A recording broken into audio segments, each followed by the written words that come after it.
Bonjour à toutes et à tous, bienvenue au journal. Au sommaire de ce 13h au Bénin, formation d'une cinquantaine de jeunes à la promotion des technologies intelligentes dans l'agriculture durable. C'est le fruit d'un partenariat entre UNLIGE et Unipod, pôle universitaire de développement du potentiel innovatif et entrepreneurial des étudiants. La session de 2 jours a démarré ce vendredi à l'université d'Abomey-Calavi. Vous suivrez les détails dans un instant. Assemblée générale des vendeurs d'essence fruits la rencontre initiée par l'Association des acteurs d'assainissement du secteur des produits pétroliers s'est tenue ce vendredi 20 juin à Cotonou avec pour objectif harmoniser et établir une réglementation claire sur la vente du carburant. Compte rendu à suivre en cours de journal.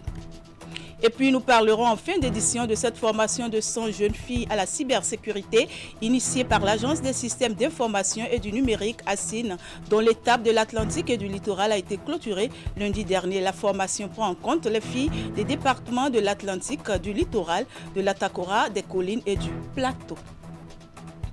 À nouveau, bonjour et merci de nous rejoindre sur Canal 3 Bénin. Je l'annonçais en titre, Unipod, le pôle universitaire de développement du potentiel innovatif et entrepreneurial des étudiants s'allie à UNLIGE pour résorber des défis actuels de l'agriculture béninoise. C'est dans ce cadre que les deux partenaires forment une cinquantaine de jeunes à la promotion des technologies intelligentes dans l'agriculture durable. La session qui dure 48 heures a démarré hier vendredi à l'université d'Abomey-Calavi avec l'espoir d'enregistrer plusieurs innovations directement exploitables sur le terrain. Voici le compte rendu de la cérémonie d'ouverture avec William Cliquant et Jocelyn Barriga. Ils ont le devoir de démontrer, preuve à l'appui, que l'innovation n'est pas réservée aux autres continents, qu'elle est bien vivante au Bénin. Les jeunes réunis ici sont armés de compétences de base diverses et dotés de francs atouts dans le digital. Ils développent aussi une bonne part de sensibilité aux défis de l'heure en agriculture. UNLIGE et Unipod s'entendent donc par ce programme pour faire parler leur ingéniosité dans le but de créer, grâce aux technologies intelligentes, des solutions adaptées à une agriculture durable.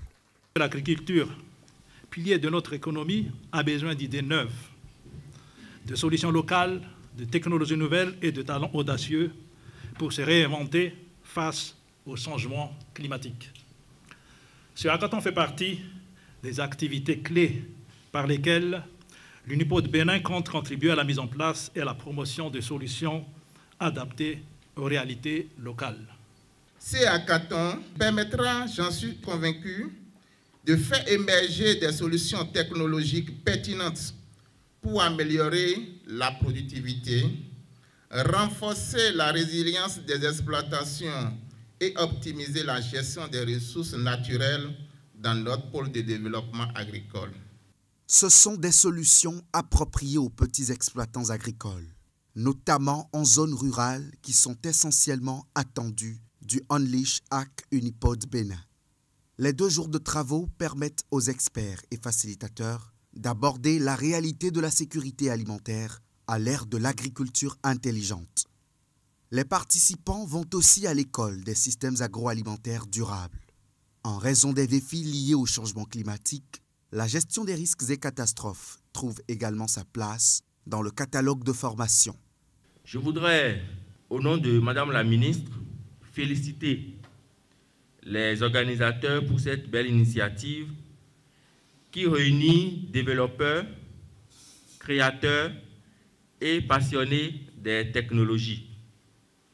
Je formule le vœu de voir des solutions e-agri poursuivre leur processus jusqu'à leur mise sur le marché. 9 pays dont le Bénin bénéficient de cet hackathon de UNLIGE et Unipod. Le président du Conseil économique et social a officiellement lancé en début de semaine la session extraordinaire du CES du département de l'Atakora. Cette session, qui est élargie aux chefferies traditionnelles et aux conseillers communaux du département, a permis à Conrad Baguidi d'amener les populations à mieux comprendre 2 initiatives majeures du Bénin que sont la loi portant cadre juridique de la chefferie traditionnelle et le programme de sauvegarde des aires culturelles du Bénin. Alassane Harouna pour les détails. Mesdames et messieurs, la session... Comment accompagner les populations à mieux comprendre la loi portant cadre juridique de la chefferie traditionnelle et le programme de sauvegarde des aires culturelles du Bénin? C'est tout l'enjeu de cette ouverture solennelle de la première session extraordinaire du Conseil économique et social du département de l'Atakora, élargie aux chefs traditionnels et élus locaux du département. Cette session sera également l'occasion pour nous d'accompagner les populations dans une meilleure compréhension de deux initiatives majeures de la République du Bénin, à savoir le cadre juridique de la chefferie traditionnelle, qui marque un tournant majeur dans la reconnaissance et l'organisation de cette institution multiséculaire dans notre pays. Mais il y a également à vous partager le programme de sauvegarde des aires culturelles du Bénin, qui est une initiative visant à renforcer la protection et la promotion du patrimoine culturel immatériel essentiel pour le développement touristique et la transformation de notre pays, ainsi que la transmission des savoirs. Abondant dans le même sens, l'autorité préfectorale va mettre un accent particulier sur les enjeux de la réforme ayant abouti à la loi portant cadre juridique de la chefferie traditionnelle au Bénin. Le Bénin moderne qui fait aujourd'hui notre fierté découle d'une société ancrée dans un modèle social d'hégémonie de la chefferie traditionnelle. Les relations séculaires entretenues par les populations avec les institutions ancestrales ont entretenu une relative harmonie sociale aujourd'hui indispensable à notre quête d'identité, de stabilité et de cohésion sociale. Et pour amener les participants à mieux s'approprier la loi portant cadre juridique de la chefferie traditionnelle au Bénin, une communication sera donnée par un expert en la matière. Tribune par excellence de dialogue inclusif, la présente session aura permis aux participants d'exprimer leurs préoccupations pour mieux comprendre la loi. Outre les deux thèmes qui étaient au centre des débats à l'ouverture de cette session, les conseillers départementaux du CES à Takora auront examiné 5 jours durant le programme indicatif des sections départementales de l'année 2025 et s'approprier les tests législatifs réglementaires encadrant le fonctionnement de l'institution. Cet esprit de rassemblement. On reste avec le CES pour dire que son président Conrad Baguidi a également présidé la toute première session extraordinaire du Conseil économique et social de la Donga qui s'est tenue dans la salle de conférence de la préfecture de Djougou. La rencontre prévue pour durer 5 jours a pour objectif de réexaminer certains sujets d'intérêt public et surtout d'éclairer les uns et les autres sur la nouvelle loi sur la chefferie traditionnelle et la sauvegarde des aires culturelles. Compte rendu Abdou Sahabi Idrissou. C'est un rendez-vous d'importance capitale qui offre l'opportunité à l'assistance de revisiter les grandes conclusions de la dernière rencontre tenue en avril dernier, prévue pour durer 5 jours.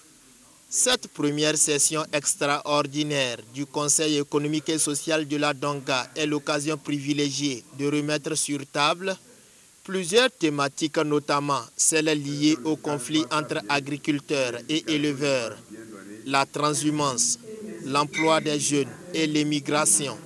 Nous allons aborder d'autres points essentiels inscrits à l'ordre du jour, parmi lesquels figurent 2 initiatives majeures de la République, à savoir le cadre juridique de la chefferie traditionnelle qui marque un tournant important, un tournant majeur dans la reconnaissance et l'organisation de cette institution multiséculaire dans notre pays. Il s'agit également donc du programme de sauvegarde des aires culturelles au Bénin, qui est une initiative visant à renforcer la protection et la promotion du patrimoine culturel immatériel essentiel pour le développement touristique. À travers cette rencontre qui intervient quelques jours après le séminaire tripartite présidé par le président Patrice Talon, le CES témoigne ainsi de son engagement à vulgariser et faire connaître par les populations des lois, règlements, décisions adoptées et promulguées par les institutions de la République. Occasion propice pour le coordonnateur du CES Donga de témoigner sa gratitude au président Patrice Talon. Permettez-moi de rendre un vibrant hommage au président de la République, son Excellence, M. Patrice Talon, dans la vision et le leadership ont profondément transformé notre pays.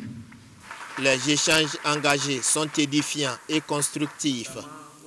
Ils ont permis au président, engagé pour rapprocher davantage le Conseil économique et social des réalités locales, de recueillir doléances et attentes des populations. Que le président prenne l'engagement d'orienter, c'est-à-dire le gouvernement par rapport à la question.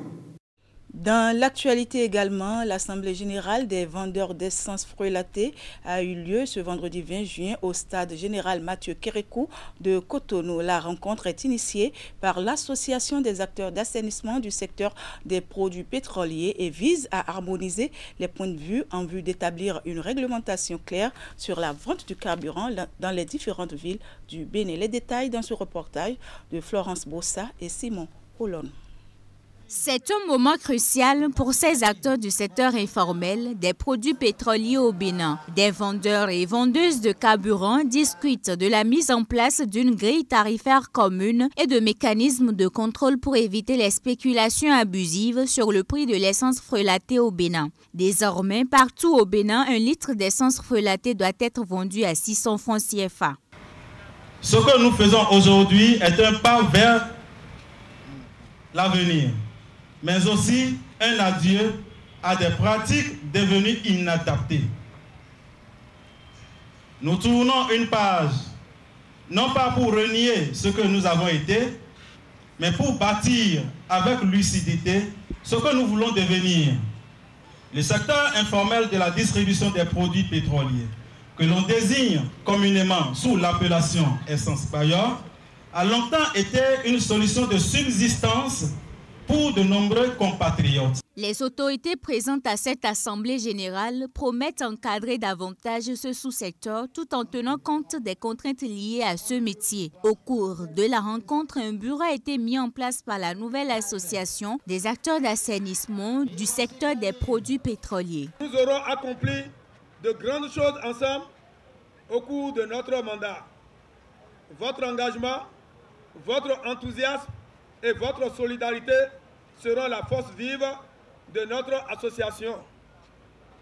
Je saurai compter sur vous pour votre contribution précieuse. Nous allons travailler main dans la main, avec détermination et passion, pour faire de notre association un modèle de réussite et de partage. Ensemble, nous pouvons construire un avenir encore plus prometteur pour notre communauté. Ce creuset des acteurs d'assainissement du secteur des produits pétroliers a pour objectif d'uniformiser les prix au niveau des vendeurs d'essence, de contribuer à la mobilisation accrue des recettes douanières et encadrer les pratiques qui mettent en péril la sécurité publique et l'ordre économique. Rendons-nous à présent dans la ville de Parakou, dans le département du Borgou, pour nous intéresser à cet atelier qui se déroule depuis mercredi dernier et qui rassemble des acteurs étatiques, techniques et communautaires autour d'une problématique majeure, celle d'intégrer la préservation de la biodiversité dans le développement agricole. L'atelier donne le top de la phase 2 du projet BioDev 2030 dans le pôle de développement agricole numéro 4. Le projet est mis en œuvre par l'Union internationale pour la conservation de la nature avec l'appui technique et financier de ses partenaires dont l'Agence française de développement. Pendant 3 jours, les participants identifieront des actions concrètes pour concilier production agricole et préservation des écosystèmes. Le reportage de Mansouratou, Adeni Djibril et Franck Degla. L'atelier il est ouvert et nous demandons l'engagement de tous pour que la biodiversité soit conservée et restaurée. C'est à travers les mots du chef de l'inspection forestière du Borgou que l'atelier de lancement de la phase 2 du projet BioDev 2030 a été officiellement ouvert. Cette initiative, soutenue par l'Agence française de développement, est mise en œuvre par l'Union internationale pour la conservation de la nature, l'UCN. L'objectif principal de cet atelier, c'est de discuter avec toutes les parties prenantes qui opèrent au niveau du pôle du développement agricole 4 qui a été choisi comme territoire pilote et discuter des plans d'action de réduction de la pression sur la biodiversité. L'objectif final, c'est d'arriver à faire une production d'actions prioritaires pour améliorer et conserver de façon durable la biodiversité. La perte de la biodiversité au Bénin s'explique par 3 principales causes. Pour les participants, cet atelier vient à point nommé. La première cause de la perte de la biodiversité au niveau du pays, c'est l'agriculture. L'utilisation biologique vient juste en deuxième position. Et en troisième position, c'est l'urbanisation qui a été identifiée comme étant la cause de la perte de la biodiversité au niveau du Bénin. Cet atelier d'aujourd'hui, vraiment, c'est magnifique. C'est bon parce que il y a assez de problèmes dans les forêts. Parce que si vous voyez, ceux qui font les braconnages, ils sont là. En dehors de ça, il y a les scieurs qui coupent le bois en désordre. En dehors de ça, il y a ceux qui font le champ et coupent les bois en désordre. Pendant ces 3 jours d'échange, l'objectif est clair. Formuler des recommandations fortes et concrètes pour orienter les prochaines actions du projet BioDev 2030. Ce plan d'action qui sera conçu, ce liste que nous aurons, le liste de production, le liste d'actions prioritaires que nous aurons à la fin de cet atelier, va être converti en une note conceptuelle pour être financé par un bailleur. Je tiens à remercier les partenaires, notamment l'AFD, la Direction générale des eaux, forêts et chasses, qui ne cesse de soutenir BioDev dans la mise en œuvre de ce projet. Et également la société civile. Ouvert ce mercredi 18 juin 2025, l'atelier se poursuit jusqu'au 20 juin prochain. Dans le reste de l'actualité, on parle de l'Agence des systèmes d'information et du numérique ASIN qui poursuit sa formation de 100 jeunes filles à la cybersécurité. C'est une campagne nationale qui cible les jeunes filles âgées de 18 à 25 ans des départements de l'Atlantique et du littoral de l'Atakora, des collines et du plateau. Lancée à l'université d'Abomey-Calavi en début de semaine, l'étape de l'Atlantique et du littoral a pris fin mercredi dernier. Plus de précisions avec Candide Hunhueto et Euder Hunpevi. Ces jeunes filles des départements de l'Atlantique et du littoral en savent désormais un peu plus sur la cybersécurité. 3 jours durant, elles ont été outillées par des experts de l'Agence des systèmes d'information et du numérique sur les mesures et pratiques visant à protéger les systèmes informatiques, les réseaux, les données. Les programmes contre les accès non autorisés et les menaces numériques étaient aussi dans le panier de formation. Des connaissances qui leur permettront désormais de contrer les cyberattaques et les accès non autorisés. Nous avons eu à aborder plusieurs aspects de la cybersécurité, les cyberattaques, les méthodes préventives. Lors de cette formation, j'ai appris en tant que développeur les vulnérabilités auxquelles les applications ou les sites que je mettrai en ligne pourront avoir. Grâce à cette formation, aujourd'hui, je sais que je dois avoir une bonne hygiène numérique. Je sais ce que c'est que mon identité numérique et ce que je dois faire pour sécuriser mon identité numérique. En finissant cette formation aujourd'hui, je suis capable de détecter facilement les tentatives d'atteinte à la sécurité de mes informations. Ce projet de formation de 100 jeunes filles sélectionnées à travers le pays s'inscrit dans la directive de la stratégie nationale de sécurité numérique au Bénin de l'ASIN. Il vise à accroître le nombre de femmes dans le domaine de la cybersécurité au Bénin. C'est de montrer en réalité que vous, les jeunes filles également, vous avez la compétence, vous avez la capacité d'exercer ce métier qui semble être un métier uniquement d'hommes. On est en train de mettre en œuvre une équipe de surveillance au niveau du secteur financier, au niveau du secteur universitaire. On a parlé avec la défense et on va avoir aussi la même chose au niveau de la défense. On est en train d'avoir plusieurs entités comme ça qui vont naître, que nous allons alimenter en information et en point de contact. Il faut bien entendu que des personnes puissent être dans ces équipes-là. Vous serez peut-être bientôt les membres de notre cyberarmée. Bon, le terme c'est un peu catchy. Après Abomey-Calavi, cap sera mis sur le département de l'Atakora dans les tout prochains jours pour la dernière étape de cette formation.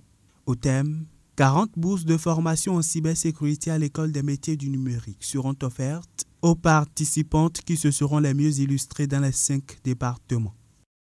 Pour finir, les points focaux handicap des ministères sectoriels et les membres de la commission interministérielle chargée de la mise en œuvre des mesures prises en faveur des personnes handicapées au Bénin ont, dans le cadre d'un atelier de 2 jours, évalué le suivi des recommandations du comité des droits des personnes handicapées. Le but visé à terme par cet atelier, dont les travaux ont été lancés mercredi dernier à Cotonou, est de renforcer les actions des ministères sectoriels et autres acteurs en ce qui concerne l'inclusion des personnes handicapées en République du Bénin. Voici le reportage. À cet atelier sur l'appropriation des observations finales du rapport initial de la mise en œuvre de la Convention relative aux droits des personnes handicapées, les points focaux handicap des ministères sectoriels et les membres de la commission interministérielle chargée de la mise en œuvre des mesures prises en faveur des personnes handicapées en République du Bénin. Objectif général, faciliter une meilleure prise en compte des droits des personnes en situation de handicap dans les politiques publiques, dans la perspective de l'atteinte des objectifs de développement durable par le renforcement du cadre juridique.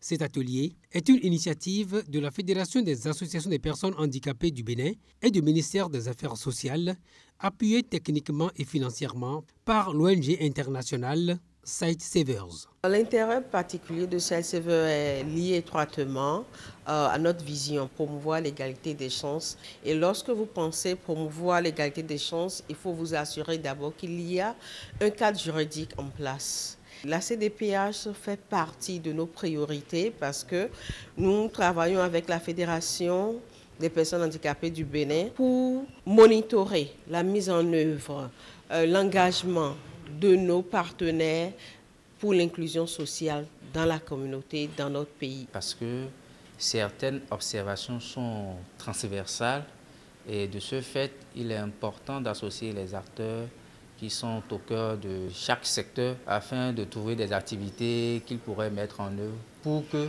d'ici à 2030, on puisse avoir un rapport de qualité. En Afrique de l'Ouest et en Afrique de façon générale, le Bénin est un modèle en matière d'inclusion sociale et entend le rester pour longtemps encore. Je sais que, autant que moi, vous avez la fierté d'être dans un pays où l'inclusion des personnes handicapées est en avance. Les mesures qui sont prises par le gouvernement aujourd'hui nous permettent de garder la tête haute. Désormais, les personnes handicapées savent ce qui leur revient de droit et cela est justement matérialisé sur le plan légal et législatif. Au cours de cette rencontre, tout sera donc mis en œuvre, notamment le mode d'accompagnement des points focaux dans le suivi des recommandations, afin qu'à la prochaine présentation d'un rapport, le Bénin soit encore célébré. Eh bien, mesdames, messieurs, ainsi s'achève ce journal. Merci de l'avoir suivi et merci également à toute l'équipe de préparation, de réalisation et de diffusion. Je vous souhaite un excellent week-end en compagnie des programmes de Canal 3 Bénin. Au revoir.